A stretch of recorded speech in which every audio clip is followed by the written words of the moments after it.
Hi friends, welcome back to begin secrets. இன்றைக்கி நம்ம பார்க்க போகிற வீடியோன்னு பார்த்தீங்கன்னா, நாய்கள் ஏன் இரவில் அதிகமாக குறைக்கின்றன மற்றும் அழுகிறது தெரியுமா? அதுக்கு பின்னால் இருக்கும் காரணம் பற்றி தான் இந்த வீடியோவில் பார்க்க போகிறோம்.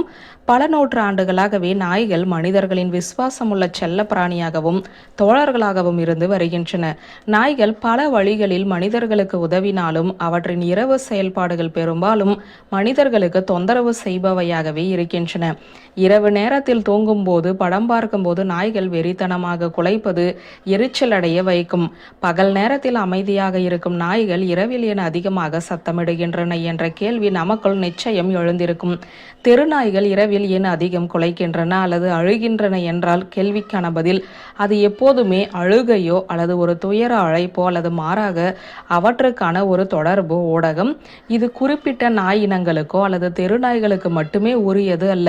இது வீட்டில் வளர்க்கப்படும் நாய்களுக்குமே பொருந்தும். தெருநாய்கள் இரவில் குறைக்கும் காரணம் நமக்கு தெரிந்ததை விட ஆழமானது. ஆனால் அது நமது தெருக்களில் இருக்கும் நாய்களுக்கு ஒரு வெளிப்பாட்டு ஊடகம்.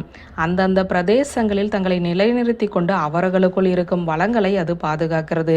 இரவில் தெருநாய்கள் குறைப்பது துரதிர்ஷ்டத்தின் அடையாளம் அல்லது ஒருவரின் மரணத்திற்கு முன்னறிவிப்பு என்பது இந்தியாவில் நிலவும் பொதுவான கட்டுக்கதை. இரவில் நாய்கள் ஏன் குறைக்கின்றன என்பதற்கு பின்னால் பல்வேறு அர்த்தங்களும் நுணுக்கங்களும் உள்ளன. தவறான எண்ணங்களோ மூட நம்பிக்கைகள் நாய்களின் ஏற்கனவே சவாலான வாழ்க்கையை மேலும் கடினமாக்குகின்றன. இது அவர்களை வன்முறை அல்லது துஷ்பிரயோகத்திற்கு ஆளாக்குகிறது. நாய்கள் இரவில் குலைப்பதற்கு பின்னால் இருக்கும் காரணங்கள் என்னென்ன என்றுதான் இப்போது பார்க்க போகிறோம். தெருநாய்கள் தங்கள் நண்பர்களை எச்சரிப்பதற்காக அடிக்கடி அலறுகிறார்கள் மற்றும் குறைக்கிறார்கள். அவர்கள் அதிக தூரம் விலகி சென்றால் அவர்களை பாதுகாப்பான பகுதிக்கு திரும்ப அழைக்கவும் குறைப்பார்கள். நாய்களுக்கு இடையே அவ்வப்போது பிராந்திய சண்டை ஏற்பட்டால் உதவி தேவை என்று சக நண்பர்களை எச்சரிக்கவும் இது உதவுகிறது. சுவாரஸ்யமான உரையாடல்கள் மற்றும் விழாக்களில் நம்மை ஒரு பகுதியாக ஆக்கிக் கொள்வதன் மூலம் நாம் மனித பிணைப்பை உருவாக்குவதைப் போலவே தெருக்களில் உள்ள நாய்களும் குறைத்தல் அலறல் மூலப்பிணைப்பை உருவாக்குகின்றன. தெரு வாழ்க்கை மிகவும் கடினமானது.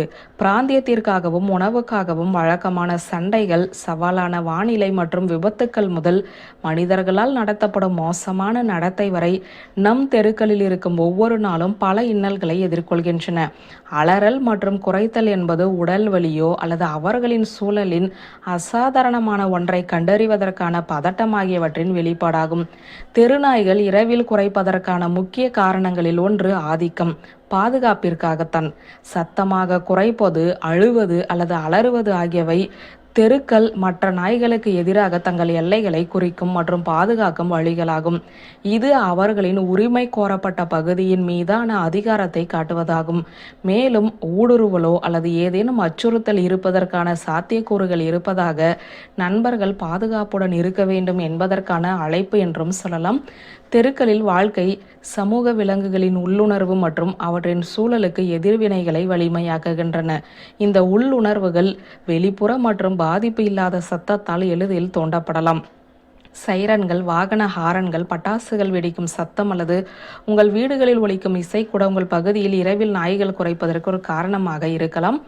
நாய்களின் இரவு நேர குறைத்தல் ஒரு குறிப்பிட்ட சத்தத்தால் தூண்டப்படுவது மாறாக அவர்களை சுற்றியுள்ள மனிதர்கள் ஈடுபடும் செயல்களுக்கு எதிர்ப்பு அல்ல. வியூவர்ஸ், இந்த வீடியோ உங்களுக்கு பிடித்திருந்த லைக், கமெண்ட், ஷேர் பண்ணுங்க. நன்றி.